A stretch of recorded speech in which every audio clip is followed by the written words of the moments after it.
April 25, 673 AD. Dawn. The Dardanelles, 6 miles south of Constantinople. Arab Admiral Sufyan ibn Auf stood on the deck of his flagship, watching the horizon burn. The Islamic fleet, 200 dromons strong, had sailed from Syria with explicit orders: starve Constantinople into submission, breach the Theodosian walls, and plant the banner of the Caliphate on the greatest city in Christendom. For 3 years the blockade had held. Supplies dwindled. The Byzantine population faced starvation. Victory seemed inevitable. Then, the sea caught fire. The Byzantine dromons emerged from the pre-dawn mist, 20 vessels against 200, moving in a formation that seemed suicidal. Arab archers readied their bows. Marines prepared boarding hooks. Standard naval tactics: close distance, grapple, board, and overwhelm through numerical superiority. The Byzantines had no chance. Every military calculation said the engagement would end in minutes. What happened instead defied every principle of naval warfare known to the medieval world. At 200 yards, the lead Byzantine dromon opened fire. Not arrows, not ballista bolts. Fire. Liquid fire that streamed from bronze tubes mounted on the bow, arcing through the air in streams that looked like a dragon's breath, igniting the moment it touched water. The fire spread across the sea surface, following the Arab ships as they attempted to maneuver, clinging to wooden hulls, burning through sailcloth and rope and flesh. Water didn't extinguish it. Seawater accelerated it. Men who jumped overboard found themselves swimming through flames, the fire following them beneath the surface, burning hotter when waves crashed over it. In 14 minutes, 17 Arab ships were burning. The survivors broke formation, attempting to escape. The Byzantine dromons pursued, firing continuously, the bronze tubes spewing streams of fire that turned the Dardanelles into an inferno. By mid-morning, 47 Arab vessels had been destroyed. The survivors fled south, abandoning the blockade, reporting back to Damascus that the Byzantines possessed a weapon that violated the natural order, a fire that burned on water, that couldn't be extinguished, that pursued men into the sea. The weapon was called Greek fire, and for 800 years it remained the most closely guarded military secret in history. Emperors executed their own scientists to prevent their formula from leaking. Enemy agents spent lifetimes attempting to spill it. Rival powers offered fortunes for a single sample. No one succeeded. The Byzantines took the secret to their graves, and when Constantinople finally fell to the Ottomans in 1453, the formula died with the empire. Modern chemists have attempted to recreate Greek fire using every analytical technique available. They have examined historical descriptions, analyzed residue from archaeological sites, and conducted thousands of experiments with period-appropriate materials. Some have produced substances that burn on water. None has produced anything matching the historical accounts. The weapon that saved Constantinople remains even today beyond our ability to fully recreate. This is the story of how the Byzantines created the ancient world's equivalent of nuclear weapons, how they deployed it with ruthless efficiency, and why the formula vanished so completely that even modern science can't definitively reconstruct it. The story begins not in Constantinople, but 300 years earlier in the workshops of Heliopolis in Syria, where a community of chemists worked on problems that seemed disconnected from military applications. The date was approximately 350 AD. The chemists, mostly Greek-speaking scholars continuing traditions from Alexandria's library, focused on what they called pneumatics and pyrotechnics, the science of compressed air and combustible substances. Their work was theoretical, experimental, and concerned with understanding natural phenomena rather than building weapons. They documented reactions between petroleum derivatives and quicklime, They investigated how certain substances, when mixed with water, generated intense heat. They noted that certain petroleum fractions, when combined with specific mineral compounds, produced flames that water couldn't extinguish. These observations were recorded in treatises with titles like On Burning Mirrors and Pneumatics, documents that read more like scientific curiosity than weapons development. One researcher, whose name survives only as Callinicus, appeared repeatedly in these documents. Syrian or Byzantine, possibly Jewish given the name's Hebrew roots, Callinicus worked extensively on petroleum chemistry.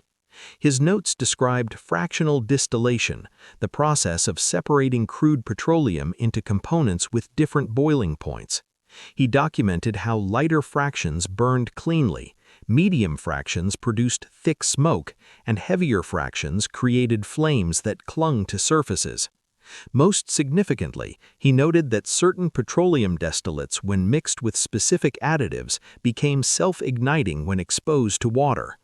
This last observation sat in academic obscurity for 3 centuries. The Roman Empire, and later the Byzantine Empire, saw no military application for fire-based weapons. Naval warfare relied on ramming, boarding, and missile weapons. Armies used conventional siege engines. Fire had been employed in warfare since ancient times, but always in crude forms: burning arrows, incendiary pots thrown by catapults, burning oil poured from walls. These weapons were limited by their dependence on ignition sources and their inability to persist in wet conditions. Fire as a naval weapon was considered impractical because seawater extinguished it. The Islamic conquests of the 630s changed this calculation. Within 15 years of Muhammad's death, Arab armies had conquered Syria, Palestine, Egypt, and Persia.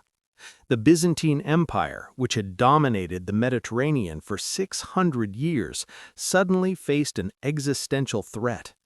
The Arabs proved exceptionally capable at land warfare. Their cavalry was superior, their tactics flexible, their motivation formidable. But they lacked naval experience. The Mediterranean remained Byzantine-controlled because Arab forces couldn't challenge Byzantine naval superiority. This advantage wouldn't last. By 650 AD, the Caliphate had begun building a navy, copying Byzantine designs, recruiting Syrian shipwrights, and training crews. By 655 AD, at the Battle of the Masts off the Lycian coast, an Arab fleet defeated a Byzantine naval force commanded by Emperor Constans II himself.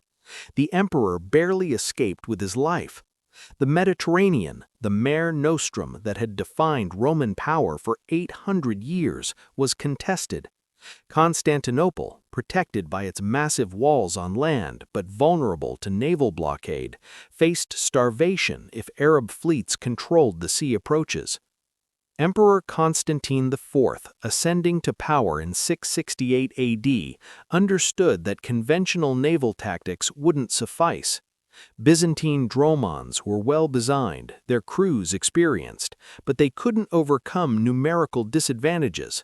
The Caliphate could build 10 ships for every Byzantine vessel. Conventional warfare meant gradual defeat through attrition. Constantinople needed a weapon that multiplied force effectiveness, that rendered numerical superiority irrelevant. This is where Callinicos re-enters history, though the details are murky, reconstructed from fragmentary sources that may have been deliberately obscured. According to the chronicler Theophanes, writing 120 years after the events, Callinicos was a craftsman from Heliopolis who fled to the Romans and contrived a marine fire. The account is frustratingly brief, providing no technical details, no explanation of how Callinicos developed the weapon, and no description of the formula. Later sources add scattered details, but contradict each other on key points. What seems clear is that Callinicos arrived in Constantinople sometime around 670–672 AD, bringing knowledge of petroleum chemistry and combustible compounds. Whether he invented Greek fire outright or adapted existing research from the Heliopolis workshops remains debated. Byzantine officials recognized immediately that his compound solved the fundamental problem of naval incendiary weapons: persistence in wet conditions. Fire that burned on water, that couldn't be extinguished by conventional means, that spread across sea surfaces following enemy vessels. The weapon required three components: the incendiary compound itself, a pressurized delivery system, and a method of ignition. The compound's formula was the critical secret, but the delivery system was nearly as important. Kalanickums designed a bronze siphon, essentially a pressure nozzle fed by bellows, mounted on the bow of Byzantine dromons. The siphon allowed crews to project the compound in a continuous stream, like a modern flamethrower, reaching distances of 30 to 50 feet depending on wind conditions. The compound itself defied conventional chemistry. Historical accounts describe it as a liquid that ignited spontaneously when expelled from the siphon, suggesting an exothermic reaction with air or seawater. It burned fiercely, producing thick smoke and intense heat. Water not only failed to extinguish it, but seemed to intensify the flames. The fire clung to surfaces, burning through wood, rope, and sailcloth. Victims described the flames as sticky, adhering to skin and clothing, impossible to remove by hand. Modern analysis suggests the base was probably naphtha, a light petroleum distillate that burns intensely and floats on water. But naphtha alone doesn't explain Greek fire's unique properties. The spontaneous ignition suggests inclusion of substances like quicklime, which reacts violently with water, generating heat sufficient to ignite petroleum vapors. The persistent burning implies additives that increase viscosity and combustion temperature, possibly pine resin or sulfur. The inability to extinguish with water suggests chemical reactions that intensified in wet conditions. But these are educated guesses. The actual formula, recorded in documents that were guarded with obsessive secrecy, has never been definitively reconstructed. What we know with certainty is that Greek fire worked, that it terrified enemies, and that the Byzantines deployed it with devastating effect. The first major deployment came in 673 AD, when the Arab fleet under Sufyan ibn Auf attempted to blockade Constantinople. The Arabs had spent 2 years preparing, assembling the largest naval force ever deployed in the Mediterranean. Estimates range from 200 to 300 vessels, carrying supplies for extended siege operations. The strategy was straightforward: control the sea approaches, prevent supply ships from reaching Constantinople, and starve the population into surrender. The Theodosian walls were impregnable to assault, but the city couldn't survive without maritime supply lines. Emperor Constantine IV had perhaps 60 operational dromons, enough to harass the blockade, but not to break it through conventional engagement. The Arab fleet vastly outnumbered Byzantine forces. In traditional naval warfare, the Byzantines would have been forced to defend the harbors, surrendering control of the surrounding waters. Instead, Constantine ordered offensive operations using the new fire weapon. The attack at dawn on April 25, 673 AD followed a pattern that would become standard Byzantine fireship tactics. A small squadron approached the Arab fleet at maximum speed, closing to siphon range before the Arabs could react. The lead ships opened fire simultaneously, multiple siphons projecting streams of burning liquid that spread across the water surface, igniting enemy vessels and creating a barrier of flame that prevented reinforcement. Arab crews, encountering the weapon for the first time, reacted according to standard firefighting procedures. They threw water on the flames. The fire intensified. They attempted to beat out the flames with cloth and leather. The fire spread. They jumped into the sea to escape the heat. The fire followed them. Men swimming in water found themselves surrounded by flames that burned on the surface, beneath the surface, that seemed to pursue them actively. Panic followed. Ships that hadn't been directly hit fled, abandoning burning vessels, breaking formation. The Byzantine drones pursued, firing continuously, exploiting the chaos. The engagement lasted less than an hour. When it ended, 47 Arab vessels were destroyed or abandoned, their crews dead or captured. The survivors reported that the Byzantines had unleashed hell itself, that the fire couldn't be fought by mortal means, that continuing the siege was futile. The blockade collapsed. The Arab fleet retreated to Cyzicus on the southern shore of the Sea of Marmara, regrouped, and attempted a second assault in 674. Byzantine fireships destroyed 30 more vessels. A third attempt in 675 ended with similar losses. By 676, after 4 years of failed blockade and naval defeats that had cost the caliphate over 100 ships and thousands of men, the Arab fleet withdrew entirely. Constantinople was saved. The caliphate's expansion into Europe was halted. The strategic implications were profound. Greek fire had rendered conventional naval assault against Byzantine positions effectively impossible. Any fleet attempting to approach Constantinople faced destruction by a weapon that couldn't be countered with existing technology. The Byzantines, dramatically outnumbered in ships and men, had achieved naval supremacy through technological advantage. One Byzantine dromon equipped with siphons could engage multiple enemy vessels, the fire weapon compensating for numerical inferiority. This changed the strategic calculus of Mediterranean warfare.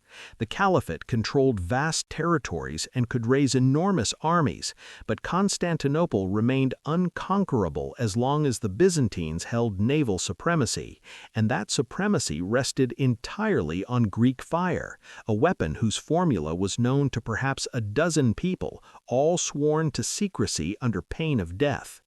The Byzantines understood immediately that maintaining this advantage required absolute security.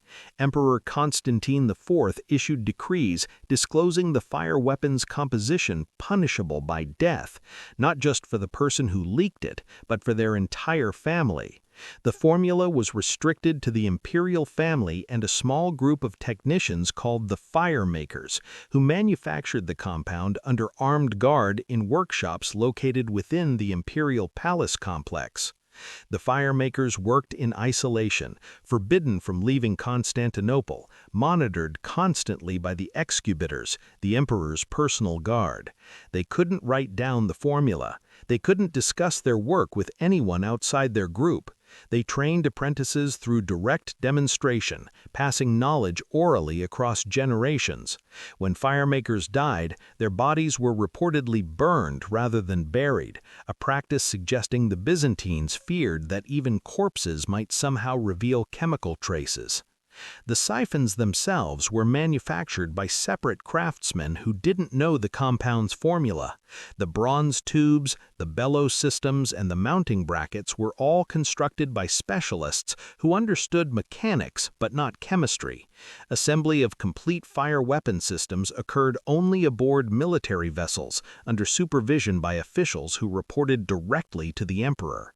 Even ship crews operating the siphons didn't know what they were firing, only how to operate the equipment. This compartmentalization succeeded beyond any reasonable expectation. For 300 years, from 673 to approximately 950 AD, Greek fire remained uniquely Byzantine. Numerous attempts to steal the formula failed. Arab chemists tried to reverse engineer samples recovered from the sea after battles. They produced compounds that burned on water, but lacked Greek fire's persistent, clingy quality. Russian attackers who raided Byzantine ships equipped with siphons captured the bronze tubes but couldn't determine what substance they had projected. Italian merchants offered enormous sums for the formula. Byzantine firemakers accepted torture rather than reveal it. The most detailed attempt at theft occurred in 941 AD, when Prince Igor of Kiev launched a massive naval raid against Constantinople. The Russian fleet, numbering approximately 1,000 vessels according to Byzantine sources, appeared in the Bosporus in June, planning to overwhelm Byzantine defenses through sheer numbers. Emperor Romanos I ordered the deployment of fire ships, but the Russians had studied previous engagements. They knew Greek fire's range limitations and knew the siphons required a close approach. Their strategy was to sacrifice forward vessels as a screen, while the main fleet attacked from multiple directions. The Byzantines deployed 15 drones equipped with siphons mounted not just on the bow, but on both sides, allowing 360-degree coverage. The fire ships engaged the Russian fleet at multiple points simultaneously, creating walls of flame that divided the Russian force into segments. The compound's persistence on water created barriers that lasted minutes, long enough to isolate Russian vessels from mutual support. Byzantine drones moved through these fire barriers unharmed, suggesting some form of protective treatment on their hulls, possibly vinegar-soaked leather or clay coating. The battle lasted 6 hours. Russian losses exceeded 700 vessels. Survivors reported that the Byzantine fire seemed directed by demons, that it pursued ships intelligently, and that water thrown on the flames only spread the fire further. Several captured Russian sailors, interrogated about whether they had learned anything about the fire weapon's composition, revealed they had been specifically ordered to capture Byzantine fire ships intact. Their failure to do so, and their inability to provide any technical intelligence, led Prince Igor to abandon further attacks on Constantinople. But Greek fire's dominance wasn't absolute. The weapon had significant tactical limitations that became apparent as enemies adapted their strategies. The siphon's range was short, requiring close engagement. Wind conditions affected the fire stream's reach and accuracy. Rough seas made the siphons difficult to aim. The weapon was primarily bow-mounted, limiting its firing arc. Most critically, the compound supply was finite, carefully rationed, and impossible to produce in large quantities. A single engagement might consume weeks' worth of production. The firemakers could manufacture only so much compound per month, limited by the availability of petroleum distillates and whatever chemical additives the formula required. Byzantine admirals had to husband their fire weapons carefully, reserving them for critical engagements, using conventional tactics when possible. Greek fire was the nuclear option, deployed when conventional force wouldn't suffice. This scarcity made the Byzantines strategically cautious. They couldn't maintain constant offensive naval operations because doing so would exhaust their fire weapons. Instead, they employed a defensive strategy: maintain a navy capable of deploying Greek fire, but use it sparingly, as a deterrent more than a regular weapon. The threat of Greek fire became as important as its actual use. Enemy fleets approaching Constantinople knew they might face fire ships, knew that conventional naval tactics might prove suicidal. This uncertainty alone provided a strategic advantage. The weapon's reputation grew with each engagement. The siege of Constantinople in 717–718 AD saw Greek fire deployed on an even larger scale. The Arab fleet, having learned from previous failures, attempted a winter blockade when sea conditions would limit Byzantine fireship operations. Emperor Leo III waited until spring, then launched coordinated fireship attacks that destroyed 200 Arab vessels over 3 months. The engagement demonstrated that Greek fire remained effective even when enemies knew it was coming, that tactical awareness couldn't compensate for the weapon's inherent advantages. By 750 AD, Greek fire had achieved mythological status. Arab chroniclers described it as Roman fire or war fire, attributing it to black magic or demonic assistance. Russian sources called it liquid lightning, suggesting a supernatural origin. European crusaders who later allied with Byzantium saw Greek fire demonstrations and reported flames that burned underwater, that pursued ships with apparent intelligence, that seemed alive. The weapon's actual capabilities, already formidable, were amplified by reputation into something beyond natural explanation. This mythology served Byzantine strategic interests. If enemies believed Greek fire was literally unstoppable, they wouldn't attempt attacks that might reveal its limitations. The Byzantines encouraged this perception through deliberate mystification. Imperial officials claimed the formula had been revealed to Constantine I by an angel, that it was divine protection for the Christian empire, that attempting to steal it would invoke God's wrath. Whether anyone in Constantinople actually believed this is unclear, but the propaganda was effective. Greek fire became not just a weapon, but a symbol of Byzantine invincibility. The reality, as always, was more prosaic. Greek fire was chemistry, not magic. It worked because Callinicos and the fire makers who succeeded him had discovered a combination of substances that produced effects enemies couldn't counter with 7th century technology. The compound's precise formula remains unknown, but its general components can be inferred from historical descriptions and modern chemical analysis. The base was almost certainly petroleum-derived, most likely naphtha or a similar light distillate. Byzantine-controlled territories included petroleum seeps in the Crimea and Anatolia, sources that could provide the raw material. Naphtha alone burns readily, but doesn't explain Greek fire's spontaneous ignition or its behavior in water. The formula must have included additives that modified these properties. Quicklime, calcium oxide, is the most commonly proposed additive. When quicklime contacts water, it undergoes an exothermic reaction, releasing enough heat to ignite petroleum vapors. A mixture of naphtha and finely powdered quicklime, expelled from a siphon as an atomized spray, would ignite spontaneously when it hit seawater. This explains the accounts of fire that intensified when water was thrown on it. Additional water meant more quicklime reaction, more heat, more ignition. Pine resin or similar viscous substances would increase the mixture's adhesive quality, causing it to stick to surfaces rather than washing off. Sulfur would increase combustion temperature and produce the thick, choking smoke that sources describe. Saltpeter, if the Byzantines had access to it, debated among historians, would provide additional oxygen for combustion, allowing the fire to burn in conditions where normal flames would suffocate. But this is speculation. Modern chemists have created mixtures matching some of the Greek fire's described properties, but none perfectly replicate all the characteristics historical sources attribute to it. The most comprehensive recreation attempt, conducted by the British Royal Navy in 2002, produced a compound that burned on water and resisted conventional firefighting methods, but it didn't demonstrate the spontaneous ignition or the extreme persistence that made Greek fire unique. The missing ingredient might be prosaic, a specific petroleum fraction or mineral compound, or it might be a technique.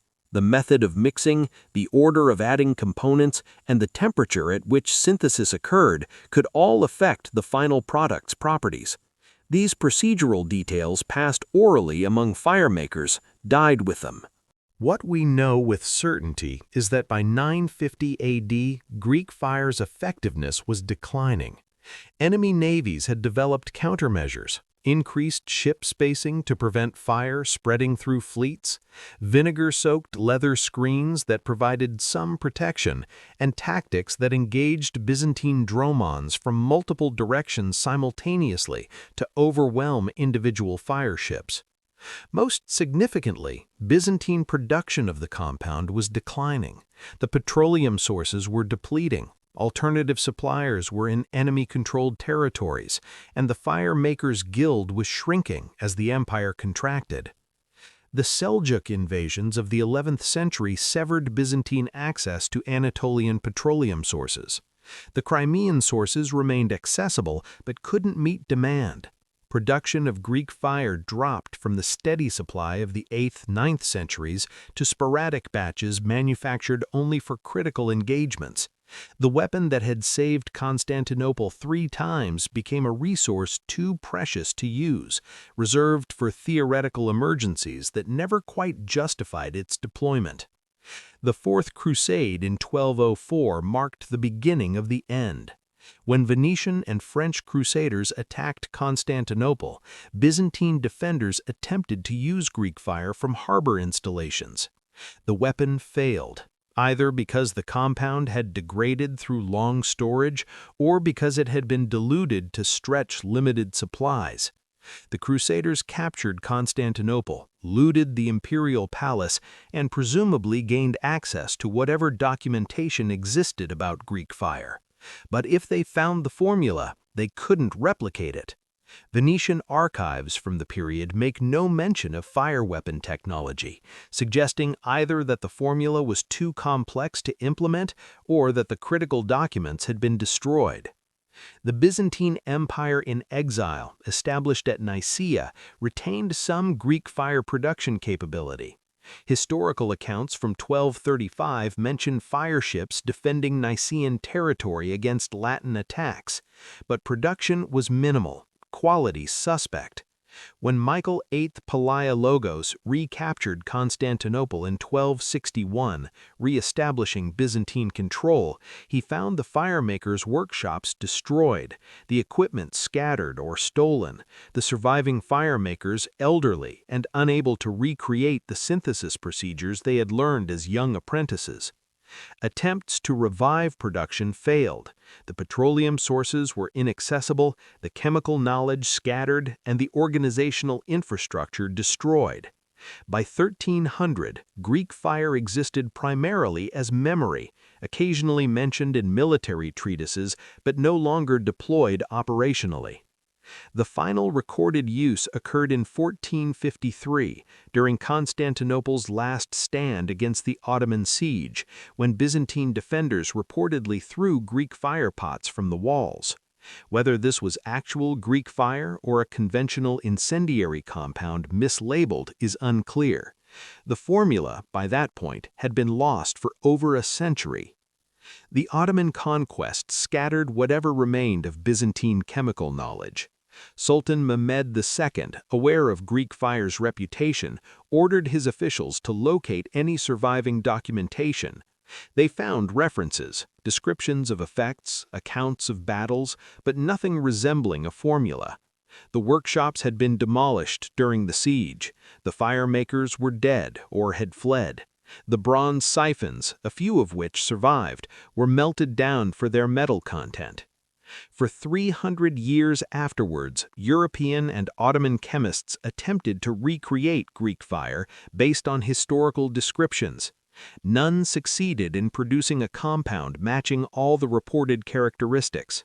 Some created weapons that burned on water, some produced spontaneous ignition, some achieved sticky persistence, but none combined all properties into a single compound.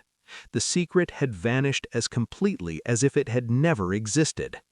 Modern analytical attempts began in earnest in the 19th century, when industrial chemistry developed tools sophisticated enough to analyze historical samples. Archaeologists excavated Byzantine shipwrecks, finding residue in bronze siphon tubes and extracting organic compounds from the corrosion layers. Chemical analysis revealed petroleum derivatives, sulfur compounds, and traces of calcium.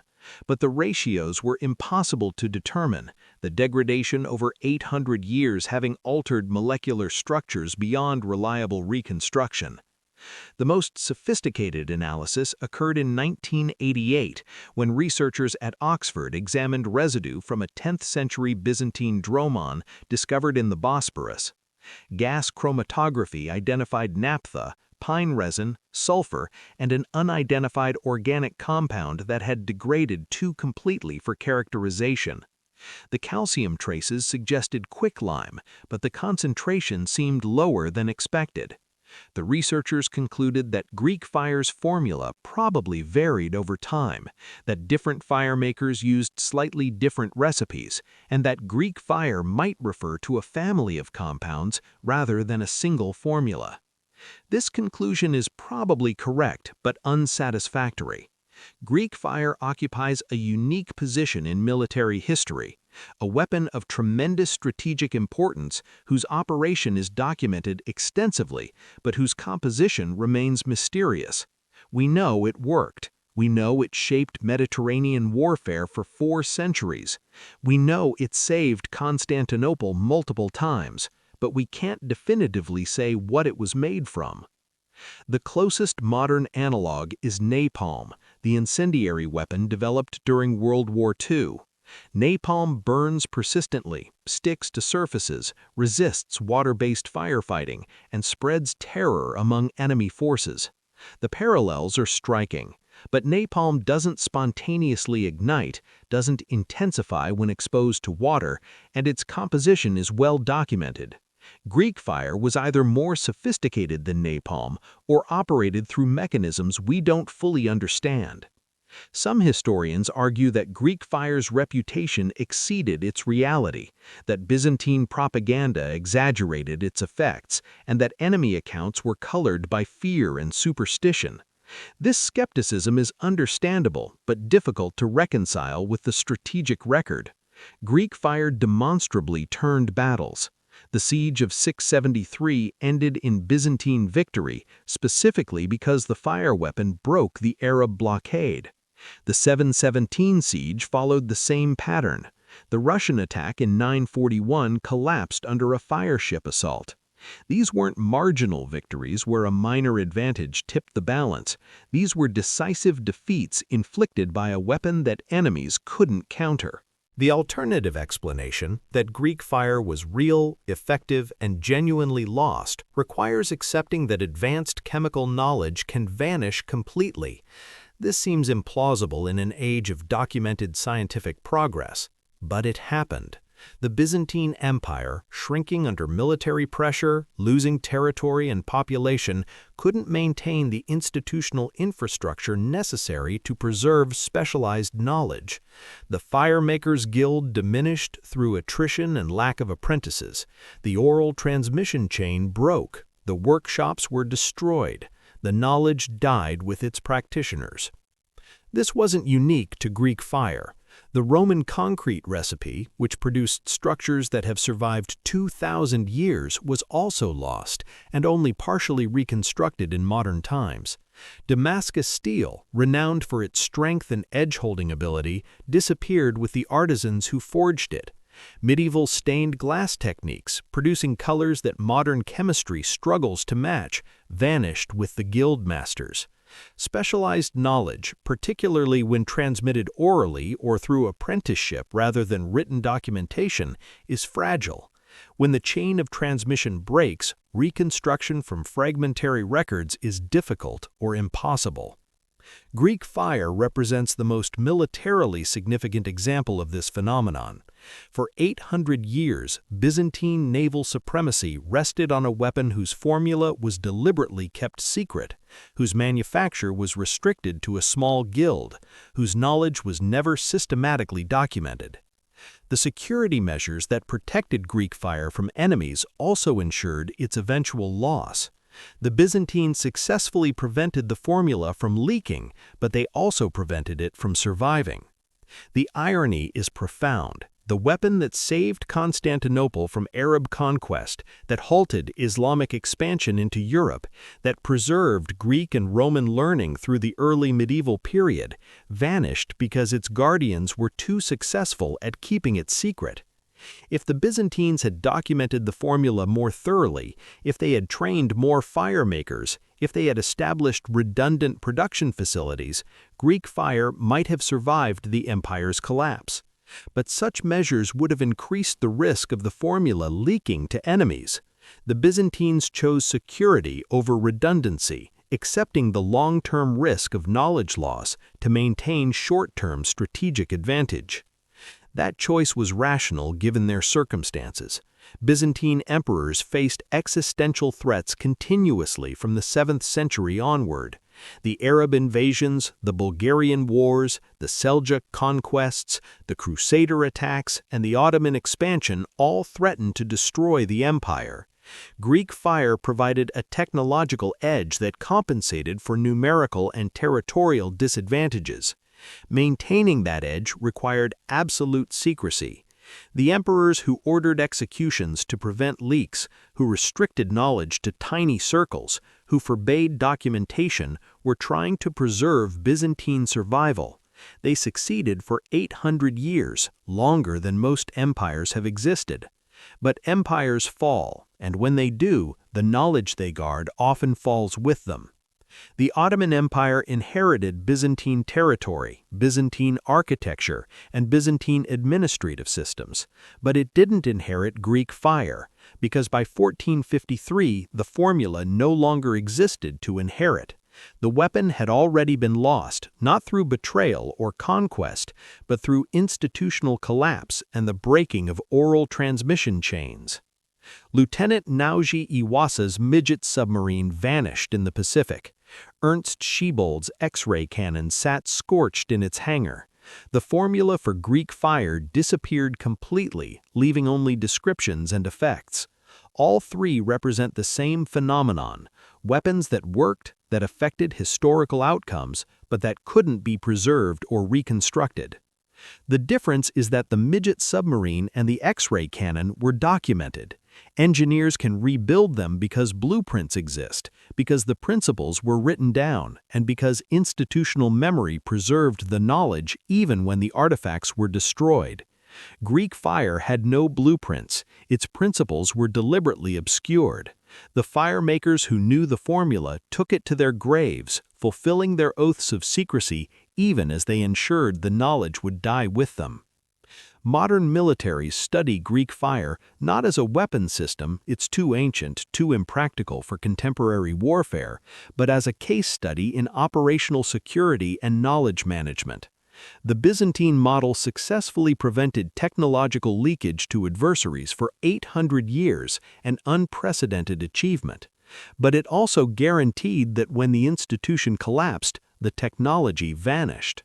Modern classification systems attempt to balance these competing demands, maintain security against adversaries while ensuring knowledge survives institutional changes. The irony is that Greek fire had been documented openly. If the Byzantines had published the formula and allowed widespread production, the weapon might have lost its strategic value, but the knowledge would have survived. Enemies would have developed countermeasures. Byzantine advantage would have eroded, but chemists today could recreate the compound precisely. Instead, the Byzantines kept Greek fire secret, maintained its effectiveness for 800 years, and ensured it would vanish completely. This trade-off, effectiveness versus preservation, defines secret military technology throughout history. The Manhattan Project documentation was classified for decades, but survived because institutional memory persisted. The Enigma machines capture was kept secret during World War II, but the machines themselves were preserved.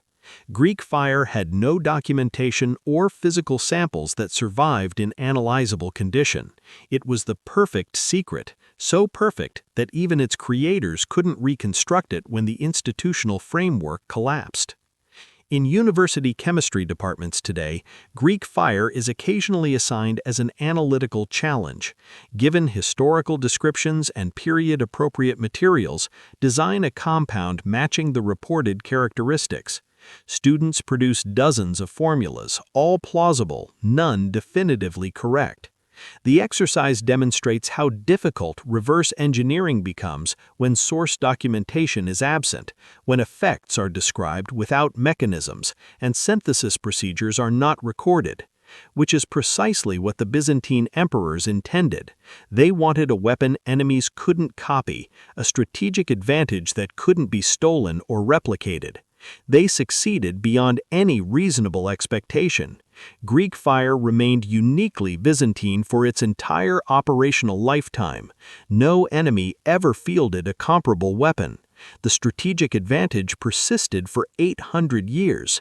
Then it vanished, taking with it knowledge that modern chemistry, despite sophisticated analytical tools and experimental capabilities the Byzantines couldn't imagine, still can't definitively reconstruct. The weapon that burned entire fleets, that saved Constantinople 3 times, that halted the Islamic conquest of Europe, exists now only in historical accounts and archaeological traces. The fire that couldn't be extinguished by seawater was extinguished by time, by institutional collapse, by the breaking of human memory chains. Kallinikos, the Syrian chemist who fled to Constantinople around 670 AD, created or adapted a formula that would defend the Byzantine Empire for 8 centuries. His name survives in 2 Byzantine chronicles. His biography is unknown. His formula died with the Firemakers Guild, lost so completely that even modern science can only guess at its composition. The Arabs who faced Greek fire at the Dardanelles in 673 reported flames that pursued ships through water, that intensified when doused, that seemed alive.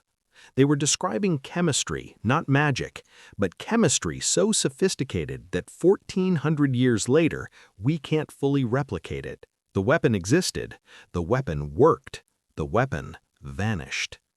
And somewhere in the depths of the Bosporus, in corroded bronze siphon tubes scattered across the seafloor, chemical residues wait. Perhaps future analytical techniques will extract enough molecular information to reconstruct the formula. Perhaps archaeologists will discover intact documentation hidden in some undiscovered archive. Perhaps the secret will finally be recovered. Or perhaps Greek fire will remain forever what it became in 1453, the most effective secret in military history. A weapon so jealously guarded that even its guardians lost it. A formula that saved an empire but couldn't survive that empire's fall. The fire that burned on water, that terrorized enemies for 800 years, that changed Mediterranean naval warfare, exists now only in words, in descriptions of effects without causes, in the ghosts of flames that once consumed entire fleets. The Byzantines protected their secret perfectly. They protected it to death.